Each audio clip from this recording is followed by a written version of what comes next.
Today we are learning about speech marks.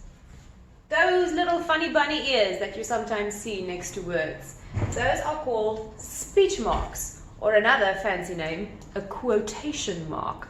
But either way, what those things are trying to say is what is coming out of my mouth. What words are physically coming out of my mouth? If I say, Jonah said he is tired, that is an indirect speech. There are no quotation marks or speech marks. It's indirect. It's not directly what he says. But if I say, Jonah said, I am tired, inside the speech marks, that means it's direct speech. It came directly out of his mouth. It's almost as if these speech marks, the quotation marks, are almost like a speech bubble. If this is Jonah, it is coming directly out of his mouth. I am tired. It's not, Jonah said he is tired. It's, Jonah said, I am tired. That's why we sometimes use these quotation marks. It's to show what words come directly out of your mouth. Almost think quotation marks makes the bubble that came out of my mouth. Now, there are 4 things you need to remember whenever you are adding quotation marks, or they also call it inverted commas, because they're like commas, but they are inverted. It's changed, don't worry about it. Speech marks. 4 things you need to remember when we are dealing with direct and indirect speech. Now, this sentence doesn't have any quotation marks, punctuations, nothing. And this is what you need to know. Mary said, so this is what she said, but we're going to put a comma there. Otherwise, it's Mary said, I had, blah, blah, blah. It doesn't, no. We put a comma before the words that comes out of her mouth. And the words that are coming out of her mouth, imagine, speech bubble, I'm creating a bubble. What is coming out of her mouth? This. I like cupcakes. You need to end off whatever she said out of her mouth before you put the other commas there, okay? Because if this is the speech bubble coming out of her mouth, you don't put a full stop outside of the bubble. The full stop is going to be on the inside of the bubble. Ooh, the light, you can't see my bubble. Anyway, full stop inside of the commas. But if I say Mary shouted, I like cupcakes, then it's going to be an exclamation mark. But remember, it is inside the bubble. Don't make your exclamation mark here, because then it's not coming out of her mouth anymore. Ooh, I'm making a mess. If I say, Mary asked, do I like cupcakes? Question mark. Inside the bubble. All right, so what you need to know, separate who said something from what came out of their mouth. You separate the two with a comma.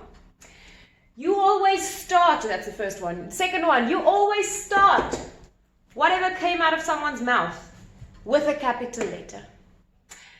You put your commas, your inverted commas, your speech marks, your quotation marks, whatever you want to call them, you put them on both sides, the beginning and the end. And the 4th thing, always put whatever ends your sentence there inside the inverted commas, because it needs to be inside her speech bubble. Sometimes my sentence is turned around. Instead of saying, Tom asked, what time is it? We can say, what time is it? Asked Tom. Now, the words that are coming out of his mouth. Is Tom saying, asked Tom? No. Tom is saying, what time is it? So I start with speech marks, inverted commas, quotation marks, whatever you wish to call them. What time is it? It is a question. So we end that sentence in a question. I don't have to put a comma here now because it is already, the sentence is separate from this because there's a question mark. I close what came out of his mouth to form the bubble. Remember the bubble. The bubble makes it easier. Think this is Tom and this is physically what came out of his mouth. What time is it? And then asked Tom, full stop. One more. I'm so hungry, exclaimed Harry. Now, trick. The word exclaimed, you know what this is? An exclamation mark. So when we ever say someone exclaimed something, they almost shouted it. We use an exclamation mark to exclaim. So what he's saying is not, I'm so hungry. He's saying, I'm so hungry! Exclamation mark. Got it. Now, I have to, my sentence starts with a capital letter. Good. I add my bubble. The words that are coming out of Harry's mouth is, I'm so hungry! Exclamation, and close the commas. Remember, don't put the commas in here. My exclamation needs to be inside the bubble, because this is the bubble. And there's Henry. I'm so hungry, exclaimed Henry. Full stop. So have a look at your worksheet, activity 2, because activity 1 is phonics. Direct speech is what the speaker actually says. We place inverted commas, those little bunny ears, around the words that are being spoken. Any punctuation at the end of those words also needs to be inside the inverted commas. Like I said, if here is an exclamation, you must put an exclamation inside. Over here, inside. You get it. It is also important to write who has been talking. We say, look at this. Here is Lucy, and Lucy is saying, I love this book. So when we have to write it in direct speech, I start with my inverted commas. I love this book. Comma, because we need to separate the bubble from the rest of the sentence. Close the bubble, said Lucy, full stop. Now here they ask you to put the words in each speech bubble in inverted commas and then say who is speaking. Make up your own character names. So you can call this guy whatever you want. If you want to call him Frikkie or John or Harry, as you please. Same with this one. You can even make it a girl if you want to. There. He has a ponytail. All right, so he says, I can't wait for my Zoom class to start. You're going to say, start with your commas. I can't wait for my Zoom class to start. Exclamation, maybe you want to change it, or you keep it as a full, let's keep it as a full stop because it is a full stop. Close the commas, said Jasper. Same with this one. Very easy. Just remember now there's a question mark at the back because they ask, why do I have to go to bed at 8:30? Question mark. Asked whoever that is. Now if we have a look at these sentences, put the speech marks in the correct place in the following sentences. The first one, Jane asked, can I have a biscuit please? Do you see they are splitting up from what Jane is asking and what is going to be inside the speech bubble? So there's a comma, and then we start our speech marks. Can I have a biscuit, please? Close your speech marks. Just remember, if this is the speech bubble, this is what is physically coming out of Jane's mouth. There's Jane. This is what she's asking. This is what the speech bubbles are trying to show you. What is, the quotation marks, what is being said out of her mouth. Don't put this in inverted commas because that's not what's coming out of her mouth. So do the same with the rest. Sit down quietly, said the teacher. Sit down quietly, comma. Start with it because that's what's coming out of her mouth. Comma. And you put that, not comma, inverted comma. You know what I mean. You put this comma inside of the quotation marks, inside of the speech marks, inside of the inverted commas. Activity 5. Look at these sentences, put the speech marks into the correct place. Here's an example. You are going to rewrite the sentence, okay? Rewrite it on this line. Try to write it a little smaller so that it's neat. Here's the example. How far away is Paris? Asked the man. So you have to add inverted comma. How far away is Paris? Question mark. Close the commas. Asked the man. Full stop. this is what you're going to do with this one. My name is Jane, said the girl. So you start with your commas. You can't even see. My name is Jane. Then you don't just close the comma, the inverted commas. You first have to put a comma there to split the speech bubble from the sentence. My name is Jane, comma, close the inverted commas, said the girl. David said, see here, they already give you the comma. So we just go on. When is it 3 o'clock? What? When it is 3 o'clock, I can go to the park, full stop. You're just going to close it there. Very easy. But you rewrite this sentence. And just one more thing. The creative writing for this week, you're not really going to start writing yet. We are just planning. We want to know what is a dilemma and how you're going to solve it. So if you look at activity 4, a dilemma is a problem or situation which a person has to choose between things that are all bad. There's no good outcome.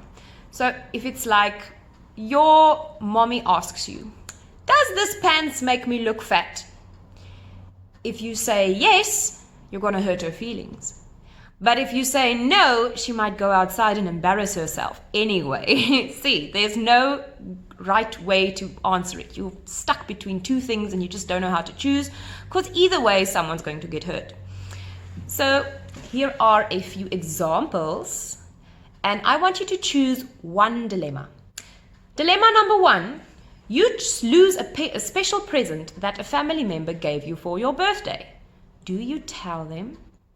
So if you don't tell them, they might never find out, but what if they find it, or someone else tells them you lost it, and then they think you don't care enough?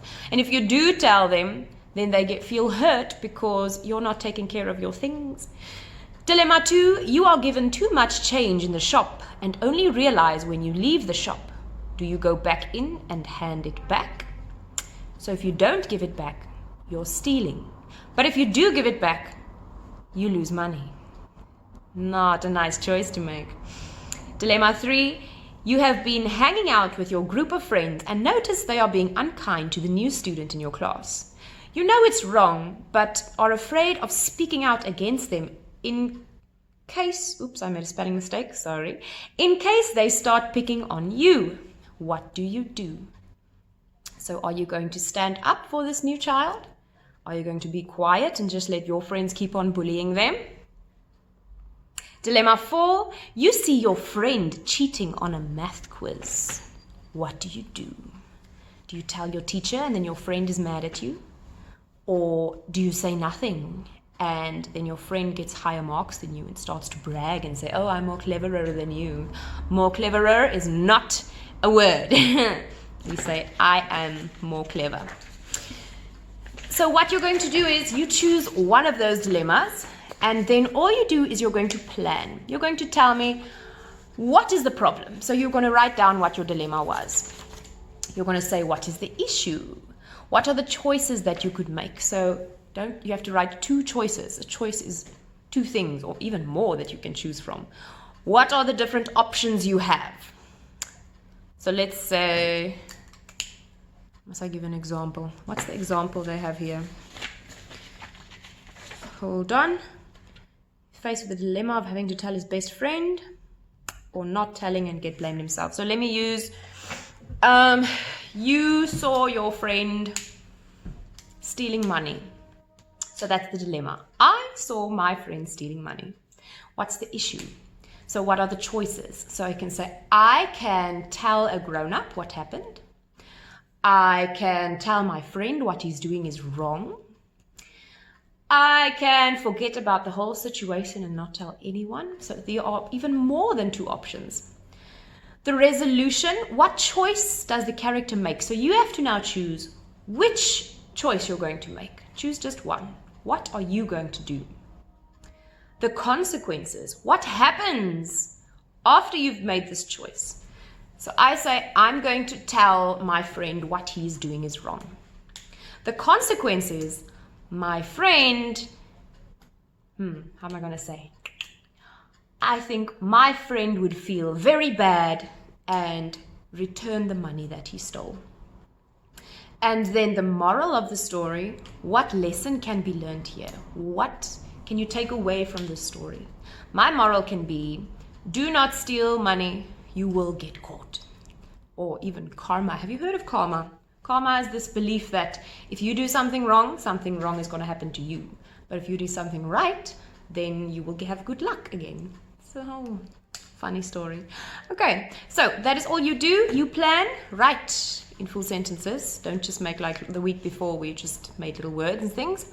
And then the week after we will have a dilemma writing story. Okay, bye.